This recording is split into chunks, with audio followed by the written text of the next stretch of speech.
السلام علیکم ورحمۃ اللہ وبرکاتہ۔ الحمد للہ الاکرم الذي خلق الانسان وکرم وعلمه من البيان ما لم يعلم فسبحان الذي لا يحصى امتنانه باللسان ولا بالقلم ونشهد أن لا إله إلا الله وحده لا شريك له الذي أوتي جوامع الكلم وكرائم الحكم ومكارم الشيم صلى الله تبارك وتعالى عليه وسلم۔ الله أكبر كبيرا لا ضد له ولا ند له ولا جور له ولا شبه له ولا حد له ولا عد له ولا حد له ولا عد له ولا كف له ولا مثال له ولا مثل له، أما بعد فقد قال الله تعالى عز وجل في الكلام المجيد والفرقان الحميد، فأعوذ بالله من الشيطان الرجيم، بسم الله الرحمن الرحيم، فاسألوا أهل الذكر إن كنتم لا تعلمون۔ وقال تعالى واعتصموا بحبل الله جميعا ولا تفرقوا واذكروا نعمة الله عليكم إذ كنتم أعداء فألف بين قلوبكم فأصبحتم بنعمته إخوانا وكنتم على شفا حفرة من النار فأنقذكم منها۔ وقال تعالى إنما المؤمنون إخوة فأصلحوا بين أخويكم واتقوا الله۔ وقال تعالى يا أيها الذين آمنوا ادخلوا في السلم كافة ولا تتبعوا خطوات الشيطان إنه لكم عدو مبين، صدق الله العظيم۔ عن عبد الله بن مسعود رضي الله تعالى عنه قال قال رسول الله صلى الله تعالى عليه وسلم إن أكثر خطايا بني آدم في لساني، رواه أبو داود۔ عن جابر بن سليم رضي الله تعالى عنه قال قال رسول الله صلى الله تعالى عليه وسلم لا تصبن أحدا ولا تحقرن من المعروف شيئا وإن تكلم أخاك وأنت منبسط إليه وجهك إن ذلك من المعروف، رواه أبو داود۔ عن عائشة رضي الله تعالى عنها عن النبي صلى الله عليه وسلم قال يا عائشة إياك ومحقرات الذنوب فإن لها من الله طالبا، رواه أحمد، أو كما قال رسول الله صلى الله تعالى عليه وسلم۔ سرس کے چشم آدم میں ہے نیسا کا اثر پیدا، مفکر اسلام ڈاکٹر علامہ اقبال رحمۃ اللہ تعالی علیہ، جن کی پیدائش 1877 اور انتقال 1938 میں ہو چکا، وہ فرماتے ہیں سرس کے چشم آدم میں ہے نیسا کا اثر پیدا، خلیل اللہ کے دریا میں ہوں گے پھر گوہر پیدا، خلیل اللہ کے دریا میں ہوں گے پھر گوہر پیدا۔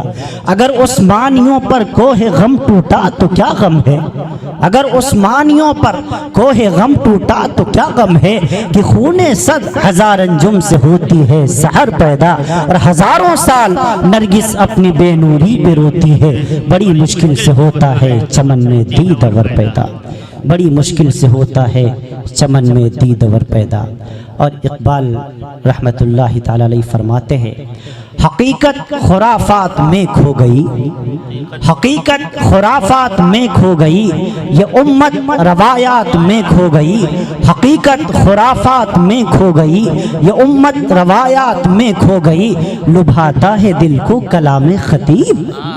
تقریر تو بڑی اچھی ہو رہی ہے، وعظ شاندار ہے، نصیحت کے الفاظ زبان سے ادا ہو رہے ہیں، لبھاتا ہے دل کو کلام خطیب، مگر لذت شوق سے بے نصیب، کیوں بجھی عشق کی آگ اندھیر ہے، مسلمان نہیں راکھ کا ڈھیر ہے، مسلمان نہیں راکھ کا ڈھیر ہے۔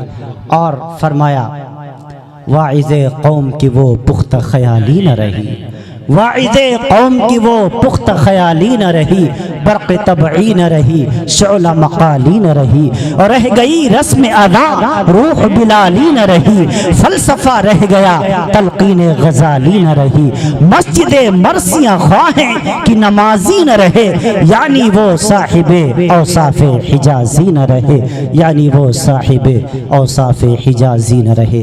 اللہ رب العالمین احکم الحاکمین کے بے انتہا فضل و احسان سے آج سرزمین محمود آباد کے تاریخی محلہ پرانی بازار میں حاضری کا شرف حاصل ہوا۔ سارے کے سارے جانے پہچانے لوگ ہیں، کس کس کا نام لوں، سب انتہائی معزز ہیں۔ حضرت مولانا قاسم عثمانی صاحب ہوں، حضرت مولانا محمد عثمان صاحب ہوں، حضرت مولانا رئیس صاحب ہوں، حضرت مولانا اشفاق صاحب ہوں، قاری فہیم الدین صاحب ہوں، حضرت مولانا لال محمد صاحب ہوں، جتنے حضرات ہیں سب ہمارے لیے قابل احترام ہیں، سب ہمارے لیے عزت و احترام کے قابل ہیں۔ انتہائی بابرکت محفل بڑی محنت سے سجائی گئی۔ بھائی عبد الماجد نے بڑی محبتوں سے دعوت دی، بہت دور تھا، آ گیا۔ بہرحال تھوڑی دیر آپ حضرات کے درمیان میں حاضر ہوں۔ ہمارے درمیان اردو راشٹری سہارا کے صحافی ہمارے بہت ہی عزیز دوست جناب عرفان منصوری صاحب تشریف فرما ہیں، آپ کا استقبال اور خیر مقدم کرتے ہیں۔ اللہ تعالیٰ آپ سب کی حاضری کو قبول فرمائے۔ جلسہ پیام انسانیت، جلسہ اصلاح معاشرہ، پیام انسانیت کا پاٹ سب سے پہلے اللہ رب العالمین کے پیارے حبیب جناب محمد رسول اللہ صلی اللہ علیہ وسلم نے پڑھایا تھا۔ انسانیت کیا ہے؟ انسانیت کا پیام کیا ہے اور پیام انسانیت کیا ہے؟ اصلاح معاشرہ کا عنوان کیوں قائم کیا جاتا ہے؟ اب ہر جگہ جلسہ سیرت النبی کے ساتھ اصلاح معاشرہ جوڑا ہوا ہوتا ہے۔ جلسہ سیرت النبی اصلاح معاشرہ، پیام انسانیت اصلاح معاشرہ۔ پتہ چلا ہمارے معاشرے میں کچھ بگاڑ آ چکا ہے، ہمارے معاشرے میں کچھ فساد آ چکا ہے کہ بار بار علماء کرام معاشرے کی اصلاح کی بات کرتے ہیں۔ ہاں سارے معاشرے کو آگ لگی ہوئی ہے، محبت کے در بند ہو چکے ہیں، نفرتوں کا ماحول گرم ہے، چاہے عالمی سطح پر ہو یا ملکی سطح پر ہو یا صوبائی سطح پر ہو، ہر جگہ نفرت کا ماحول ہے۔ اسی نفرت کے ماحول کو ختم کرنے کے لیے پیام انسانیت کے جلسوں کا انعقاد کیا جاتا ہے۔ ہاں محبت کے پیغام کو عام کرنے کے لیے امام الانبیاء احمد مصطفیٰ محمد مصطفیٰ صلی اللہ علیہ وسلم کی لائی ہوئی شریعت کی بات کی جاتی ہے۔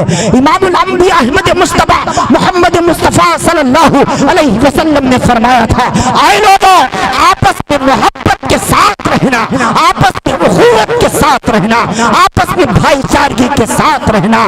ہاں اگر تمہارے دروازے پر کوئی بھوکا آ جائے، اس کا دھرم نہ دیکھنا، اس کا مذہب نہ دیکھنا، اس کا ریلیجن نہ دیکھنا، بلکہ اس کے پیٹ کی آگ کو دیکھنا کہ اس کے پیٹ میں آگ بھوک کی لگی ہوئی ہے۔ ہاں لیس المؤمن الذی یشبع وجارہ وجائع الی جنبہ، فرمایا تم میں سے اس وقت تک کوئی مسلمان نہیں ہو سکتا کہ اس کو وہ پیٹ بھر کر کھانا کھا لے، اس کا پڑوسی بھوکا رہے۔ یہ نہیں فرمایا پڑوسی عالم ہو، یہ بھی نہیں فرمایا پڑوسی قاری ہو، یہ بھی نہیں فرمایا پڑوسی مومن ہو۔